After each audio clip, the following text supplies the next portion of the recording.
And now to the latest on the duck boat accident that killed 17 people in Missouri, including 9 members of an Indianapolis family. 2 separate investigations are underway now involving 3 agencies, all trying to answer why the boat sank. The real objective is going to be to find out what kind of information they had on board when they made the decision to go out. This was a squall that came up rather suddenly. There's a lot more for us to understand. The NTSB and Coast Guard are working together to find out what exactly caused the boat to sink, and Missouri Highway Patrol is working to find out what led up to it.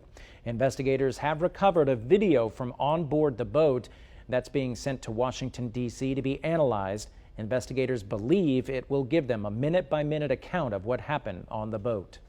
We have team coverage on this morning, this tragedy in Missouri. So many thoughts and prayers are with the Coleman family from here in Indianapolis. And our Lindsay Eaton is live in Branson right now with more on how the community there is supporting all of the families affected.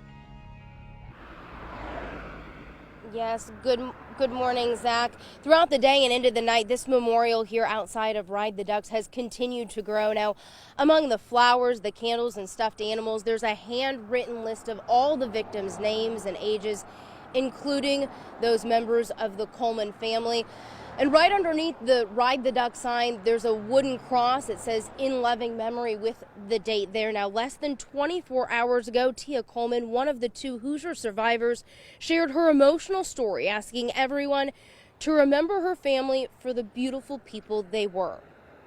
We want to show you this picture that was taken Thursday evening as 11 members of the Coleman family got on to the Ride the Ducks here in Branson, Missouri. 3 generations from ages 1 to 76 years old. Shortly after this picture was taken is when a powerful storm hit. Hard to watch cell phone video shows intense winds and waves hitting the boat, capsizing and eventually sinking the boat. Passengers panicked, desperately trying to escape. Even some witnesses nearby tried jumping in to help in the rescue efforts. Tia remembers water filling the boat and then swimming and praying. She told us when she was finally rescued, she wasn't happy because she didn't know where her family was. Tia lost 9 relatives, including her husband and her 3 young kids, 9, 7, and a 1-year-old girl. Since I've had a home, it's always been filled. It's always been filled with little feet and laughter. And my husband, I don't know how I'm gonna do it.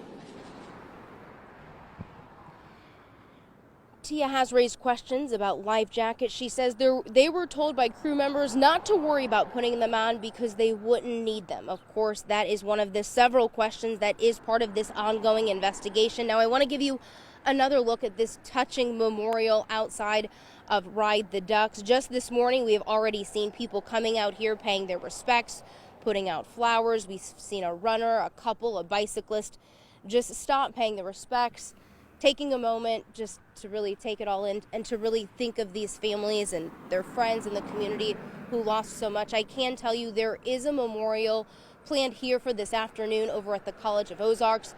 We, of course, will be there. Live in Branson, Lindsay Eaton, Fox 59 News. Lindsay, thank you for that live report. Lindsay also spoke to a Coast Guard spokesperson yesterday. They said that all duck boats are inspected annually, and the latest inspection of this specific boat did happen within the last year. The boats are required to have enough life jackets on board for all passengers. Captains are also credentialed through the Coast Guard. Annual inspections include training and emergency drills. And many in the Indianapolis community are still grieving this sudden loss. Their hearts and prayers go out with this family. We're hearing from those close to the family and some who are working to raise money for them and support in general. Fox 59 Samantha Myers is live at one of the churches behind this effort. Yeah, members of the Zion Apostolic Church will be collecting donations for the Coleman family throughout services today. The pastor of the church says the family was close with the church but weren't members of it. Now, many are still grieving the loss of the Coleman family. And Janet Collins had been Reese Coleman's bus driver for the past 3 years. She said he was about to start 4th grade at Brookview Elementary. And she says the Colemans were always a loving family.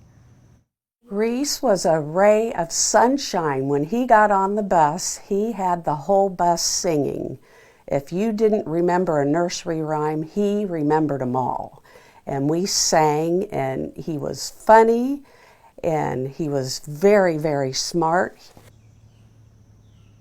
She plans to keep Reese's memory alive by placing a name tag and picture above his usual seat on the bus. And if you can't make it to a church service this morning or this afternoon, you can still donate if you're interested. There's a GoFundMe link on our website at fox59.com. I'll send it back to you in the studio. Samantha, thank you. Governor Eric Holcomb is offering his condolences to the family with this statement. Janet and I are stunned and heartsick over this tragedy. To lose so many loved ones in an instant is horrifying, and I cannot imagine the depth of pain the Coleman's friends and family are going through now. I ask my fellow Hoosiers to join me in offering prayers and condolences, especially for the two survivors. Our coverage continues on this tragedy at fox59.com. There you'll find the latest on the investigation and an extended interview with Tia Coleman. You can watch that full interview at fox59.com. A quick